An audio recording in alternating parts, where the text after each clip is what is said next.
I'm no longer changing who I am because I am enough.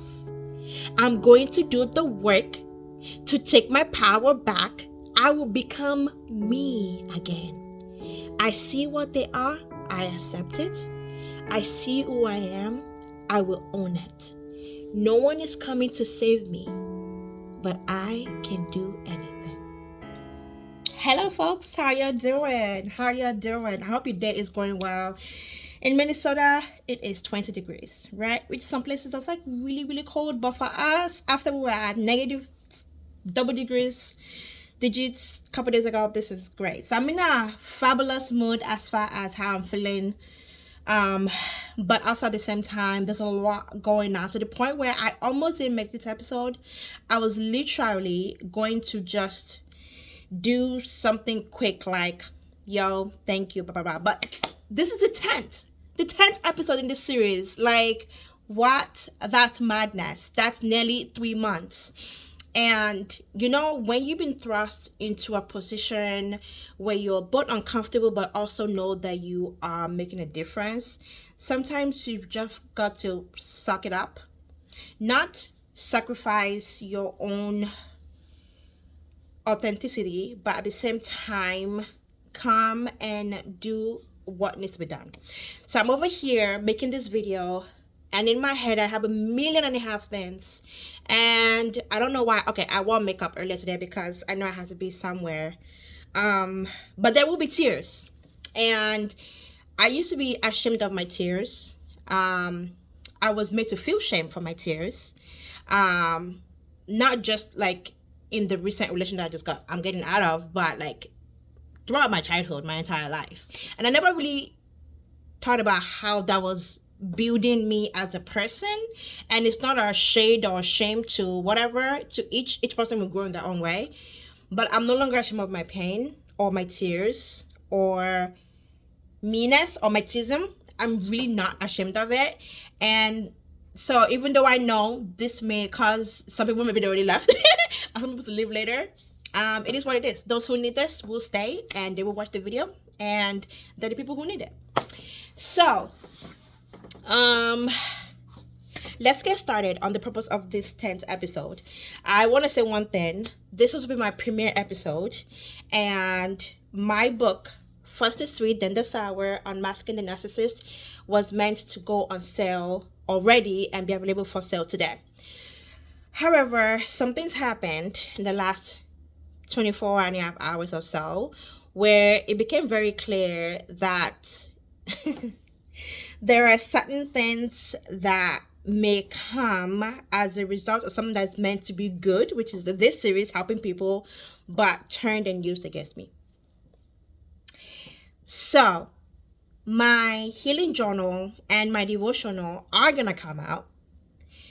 My book, First is Sweet, Then the Sour, Unmasking Narcissist, will come out one day, very soon. Okay, probably in the next couple months, but I don't want to make any promises because of court reasons, because I'll tell you more, and when you read the book you understand. You can't really predict how long court will take. But it will come out. It will be an ebook version, it will be in paperback version, it will be in a hardcover version. It's written, it's done. Okay, I'm gonna read part of it for y'all today. Okay, there is good that's gonna come out of my story. There are people who will be healed because of my choice to make these episodes and to do more even in the future.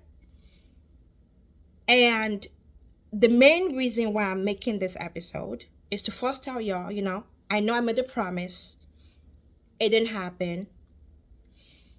I'm not flaky. Some people might say that's flaky. To each their own. I don't have to explain myself to anybody, but I want to let those people who were really looking forward to it, the reason why I can't, I gotta make things right for me and my kids. Okay, so that's one. Two, I'm making this episode because a very wonderful person who has loved me for many years, right? Her and I went to elementary school together. Oh, I've known her for like 30 plus years, y'all. She asked me a question. She said, how do I avoid it? How do I, because you seemed so happy, so happy. I was so happy for you. How do I avoid it? Okay, so this episode is for that. And then for those people who are like, I am there. I'm at that point where I know I've got to go, because if I don't go, there might not be a me tomorrow or next week or next year. This is for you. I'm going to read chapter 4 of my book for you, and it's going to help you. Trust me. And for those people who left and you were like, I'm so proud of myself. And you were like, yes, it's getting better, it's getting better, it's getting better. And then life sucker punched you in the throat, and reality pulled you back to a place that you never thought you would go back to. And you're thinking, seriously? When is this gonna be over? This episode is for you too. Okay? So, with that being said, so I can wipe my tears, let's get into today's episode.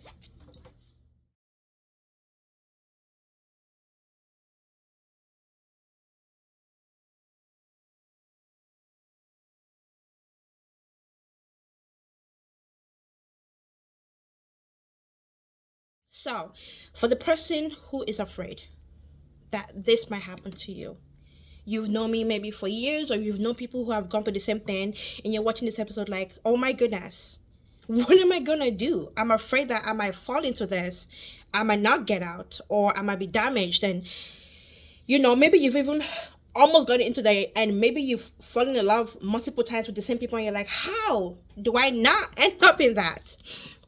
I'll tell you two things that you need to look out for in a relationship that could end to this, which are not really red flags, but are literally pink flags.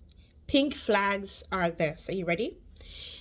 They are red flags, but what you are seeing is through a different color glass, a rose color glass. So even though it's red, you don't see it. It's been masked in pink. And you're thinking, happiness, Cupid, right? So two ways you see it. If the person you're in a relationship with, they start with the relationship and you see these two things, avoid these relationships. Okay? One is love bombing. Ooh. If you don't want to end up in a relationship where you wake up one day and you realize that, oh my goodness, I'm in a relationship with someone who tricked me into it. How did I not see it? I wish I could avoid this. If somebody from the jump, you just met them, you just had a relationship, and they're showering you with so much love. It's called love bombing. It happens really quickly. It happened within days. It's, you met today, you got flown to Milan tomorrow, you get dined and wined. Just letting you know. Some people be like, that's what I want. We all want that. That's what Hollywood says. It's called love bombing love. Don't do it. That's my advice for you. Okay, that's one. The second thing is the mirroring. And this one is the part that is the most manipulative part of a narc. A narc will listen to you. They will ask things like, what are you looking for in a woman or a man or a relationship? What do you like the most? What draws your heart? So what you're hearing is, this person cares about me, but what they are doing is basically taking notes on you. And then they will reflect that right back to you. So what you are saying is what you desire in somebody, and you're obviously drawn in. When someone mirrors you so perfectly, you've overshared, and you're being presented the perfect person because you shared. So don't overshare. If someone say, what do you want in a relationship? You say, you know what? Everyone is different. You never really know. Don't say, I like this, cause a narc will mirror and will give you exactly what you want. Unfortunately, it's not them. They're mirroring you and what you value. So those are the people who do not want to fall into what I went through and still in the middle of, actually. To my lovelies, my darlings, who think to themselves, how did I get here? I'm ready to leave, but I just feel so dejected. How did I get here? Why did I fall in love with this person? I'm ready to get out, but I feel like I have wasted so much of my life, of my time. You know, I'm going to read to you chapter 4 of my book. It is so good. Every time I read this, I'm just like, how did I? Unfortunately, experience is a really great teacher. So this is for you. Okay, this is chapter 4 of my book. Chapter 4. Why did Narc choose you? We ended chapter 3 on a heavy note. If you're trauma bonded to your narcissist, I'm 99.9% sure you nearly threw this book across the room when you read, and I'm not gonna say that part. You read in chapter 3. Let me tell you what I did the first time my rose-colored glasses cleared just enough for me to think, he's not gonna change, is he? I went online and desperately searched how to love a narc. I found nothing. And because I was still trauma bonded to him at that time, I told myself, it's because none of these people are Christians. I bet God will help me love him. It took months for me to reach the point where I knew it was time to go. I realized that God did not choose for me to stay in a toxic relationship. My narcissistic, abusive husband was not my cross to bear. But on the heels of that realization came another thought. One we're focusing on in this chapter. The thought was, what's wrong with me that I fell in love with a man like him? Darling, let me tell you something. There is nothing wrong with you. In fact, you were chosen out of many by the narcissist because there was and still is so much right with you. Your narc made a beeline for you and attached itself to you because of your light, your strength, and your goodness. You didn't fall in love with a narcissist because something is wrong with you. You fell in love with a narcissist because they saw the truth about you, your kindness, your empathy, your capacity to love deeply, and they exploited it. You fell in love with a narc because the narc saw this truth about you. You were brilliant. You were so creative. You were kind. You had so much good in you. When they met you, you were full of light, joy, life, and peace. They endlessly complimented these qualities in you. They immediately began to mirror all the good that was you. They wanted you to believe that they were just as good as you. They made you believe that they've been waiting for you their whole life. They told you that because of you, their best was emerging, that you were saving them. So it made sense that you became a couple. Things were immediately perfect and happy. You were glad to be loved by someone so good. Then slowly but surely, they started to drain your light. One day at a time, they chipped away at your goodness. You began to lose your essence. You got lost. Your relationship became riddled with confusion because there were still good days. So you held on to the conviction that they must love you. After all, you and them are good people. But as time passed, you saw less of the good that was you and felt more of the hurt from them. You also saw less and less of the person you were before you met them. Then one day you looked in the mirror and didn't recognize that person staring back at you. You were completely gone and you didn't know how or when it happened. You felt that you were going crazy. You felt like you would never be the real you again. And then the world was told that you were a fake. That you had changed. That you were now evil. That the joyful, peaceful, loving person the world knew was never real. But guess what?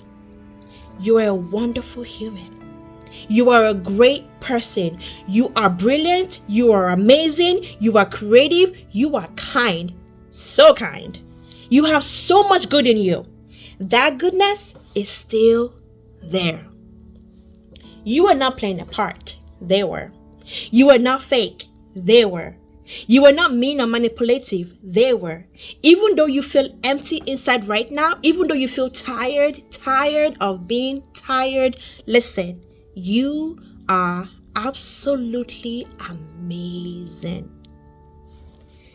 The greatness that they thought they stole from you, the greatness that you thought they stole from you, it's still there.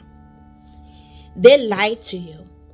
They turned off the lights in the room and told you that was your world now. But darling, that is your room. You command that room. That throne is yours to sit on. You may be a victim now, but that is not your forever. It is time to be a survivor. It is time to rise and say, I know who I am. I know what I'm capable of. There is greatness in me. I will not stoop to that level. I am a good person. I am kind. I am wonderful. I am loving. I am creative. I am smart. I am beautiful. I am handsome. I am able to do what I say I will do. I don't have to step on anybody to achieve my goals. I'm no longer changing who I am because I am enough. I'm going to do the work to take my power back. I will become me again. I see what they are. I accept it. I see who I am. I will own it. No one is coming to save me, but I can do anything. Darling, it is time to walk in your wholeness. Turn on the light and take back your throne. I love you. I am here for you. The healing journey you began when you started this book is not an easy one. Nothing worth in life is easy, but you are worth it. It is okay that you will have many not okay moments. You will have moments when you are so down you don't know which way is up. But you will get up because your only other option is to lay there and get kicked down. But that's not you, and you know that. You've got this. Remember who you are. Remember now. That's for all my darlings who are going through this. That's for you. You who are nearly ready to leave, or you who have left and you felt like the past was so far behind you, and then something came and it happened, like it's happening to me right now. And if you have to cry, that's okay.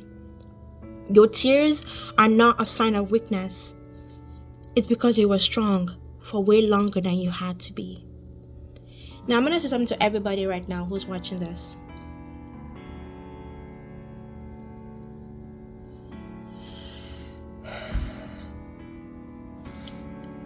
It feels unfair and unjust because it is.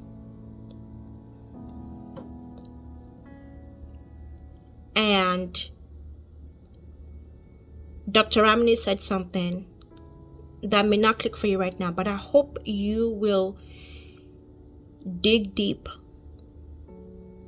and you will let go of the wall that you may have built around this. Hope can be the most damaging thing for someone who's going through abuse. Hope for change, hope for others to care, hope for someone to come and save you, hope that the system will be on your side, hope that hope is not always good. And I know that's hard to accept, but the truth is, if I had stayed hopeful, I would not have gotten free. And if I had stayed hopeful, I would not be as healed as I am right now.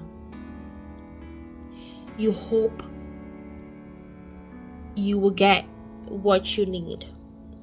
You hope that there's a program out there that will help you with this and that. And then you get upset because it is unfair. It is unjust. But darling, you command so much power and you can do so much for yourself. And people and life and system and the courts and people will let you down. But you can lean on you. You can lean on God. My God loves you. I'll leave that there. And you can pivot, right? To everyone who looked to people and the court and to friends and to family and to programs, and they keep letting you down. Guess what? You can pivot. Don't hold on too long. Don't hope so long that you get so tired that you can't get up. The system is broken, but it's okay. Because there's also help. Help is out there. Okay? I am here for you. I'm not perfect. Like I said, I'm still in the middle of it. I'm in the group of I thought I was partying at the end of it, but here we are. But I'm not worried. I have those I know I can count on, who I've been counting on since I left, and I'll continue to count on them. You know, I know how broken the system is. I'm not mad at the system. It serves itself. It might not serve me, but it serves itself. So I can lean on the part of it that will work for me.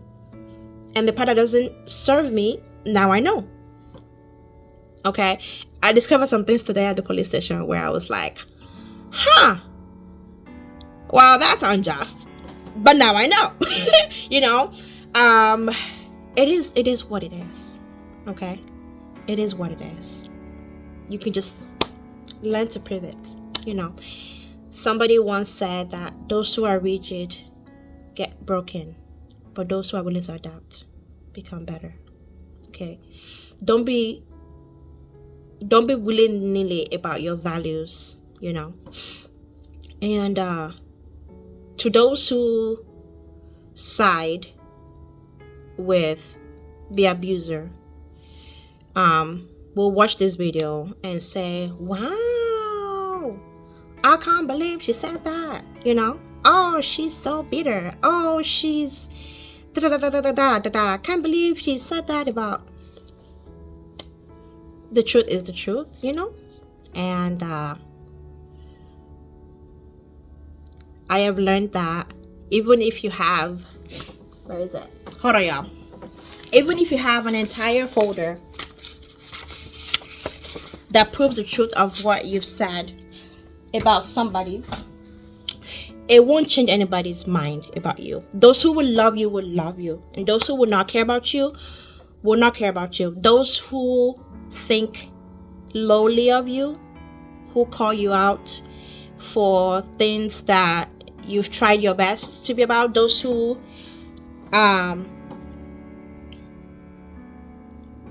think little of you, or even those people who try to be helpful, but you're telling them that something is not helpful, but they keep saying yes, it will help you.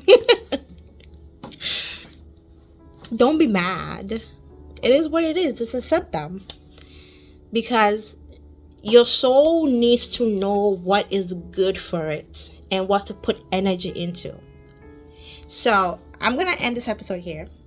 This episode, like I said in my last episode, I am taking 2 weeks break, minimum 2 weeks break from making my escaping the narcissistic abuse series. We are done with the physically getting that part. The book is done. I'm so proud of myself, y'all. I'm so excited. Oh my goodness, this book is gonna bless many people. It's so good. It is 11 chapters long, and then at the back of the book is a synopsis of book 2 and book 3. It's a 3 book series. So yeah, that is that. And hopefully by the end of March I can come back to making these videos and start the episodes leading up to the publication of either this book, or maybe I'll be able to get this published before. I'm just waiting for things to settle, and for for this last minute used against me. Lord. Okay. Yeah. Remember the words of this video. Watch it over and over again.